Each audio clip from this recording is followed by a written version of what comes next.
आज की वीडियो में हमारे पास क्वाड्रेटिक इक्वेशन का सेकंड पार्ट है और हमारी सीरीज़ का 8वां पार्ट है। तो हमारे पास पहले 2 क्वेश्चन हैं और बीच में एक इन्फॉर्मेशन बतानी है आपको। Find the 2 consecutive positive integers sum of whose squares is 365। यानी 2 कंसेक्यूटिव पॉजिटिव इंटीजर बताने हैं जिनका जो स्क्वायर का सम है, इंडिविजुअल स्क्वायर का जो सम है वो 365 है। तो हमने मान लिया एक है x और दूसरा है x+1, इनके स्क्वायर का सम 365। जब हमने ऐसे ओपन किया तो हमारे पास इक्वेशन बन गई 2x² + 2x - 364 = 0। 2 कॉमन लेके हटा दिया, फिर हमने इसके फैक्टर किए। x+14 को 0 के बराबर रखा और x - 13 को 0 के बराबर रखा। एक बार आया x बराबर -14 और एक बार आया x बराबर 13। हमें पॉजिटिव इंटीजर चाहिए थे तो ये वाली वैल्यू नेगलेक्ट हो जाएगी।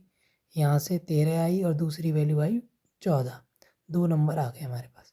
अब हमें एक और बात बतानी थी कि x बराबर हमारे पास क्या होता है, -b + -√b² - 4ac/2 है। ये श्रीधराचार्य फॉर्मूला है। अगर क्या इसको हम d कहते हैं, d यानी डिस्क्रिमिनेंट, d से डिनोट करते हैं इसको। ये लिख रखा है हमने d बराबर b² - 4ac, ये डिस्क्रिमिनेंट होता है। इसकी वैल्यू के आधार पर हम बताते हैं कि रूट्स का नेचर कैसा है। यानी अगर d की वैल्यू 0 से बड़ी है तो जो 2 रूट्स आएंगे, यानी क्वाड्रेटिक इक्वेशन है तो 2 रूट्स आएंगे, दोनों रूट्स अलग अलग होंगे और रियल होंगे, दोनों की वैल्यू अलग अलग होगी। जैसे एक 4 है तो दूसरी 4 नहीं होगी, कुछ और होगी, कुछ भी हो सकती है, 4 नहीं होगी। पर अगर d की वैल्यू 0 के बराबर है, यानी ये वाला टर्म अगर b² - 4ac 0 के बराबर आ जाएगा तो जो दोनों रूट्स आएंगे वो इक्वल आएंगे, रियल भी आएंगे और इक्वल भी।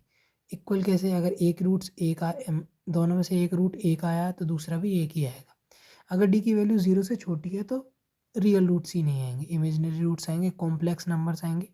वो आप पढ़ेंगे 11th क्लास में। जैसे मान लीजिए इसकी वैल्यू आ गई -13, तो कोई रियल रूट्स एग्जिस्ट नहीं करेंगे उसके। अब हमारे पास इसी के बेस पर एक क्वेश्चन है, is the following situation possible, if so determine there percentages. हमारे पास आगे एक सिचुएशन दे रखी है, हमें बताना है क्या ये संभव है। अगर संभव है तो उनकी परसेंटेजेस बताइए। The sum of the ages of two friends is 20 years. 4 years ago, the product of their ages is in years was 48. दो दोस्तों की जो एजेस का सम है आज वो 20,000 बोल रहा हूँ मैं, सॉरी 20 साल है। 4 साल पहले उनकी जो एजेस का प्रोडक्ट था वो 48 था। तो हमें ये बताना है कि ये कंडीशन पॉसिबल है कि नहीं। अगर है तो प्रेजेंट एजेस बताओ। अगर एक एक्स मान ली तो सम के हिसाब से दूसरी 20 - x हो गई। अब हम क्या करते हैं, फ्लो में ऐसे प्रोडक्ट लिख के 48 लिख देते हैं। ये मिस्टेक मैंने भी की थी, ऐसी कॉमन मिस्टेक ना करें। ये कॉमन मिस्टेक होती है, हम ये नहीं पढ़ते हैं कि 4 साल पहले वाली बात भी लिख रखी थी। एक गलती है, क्या करते हैं हम जल्दी जल्दी में कि 4 ईयर्स अगो को और वॉज को नेगलेक्ट कर जाते हैं और हम सोच जाते हैं कि 4 साल पहले की जगह 4 साल बाद।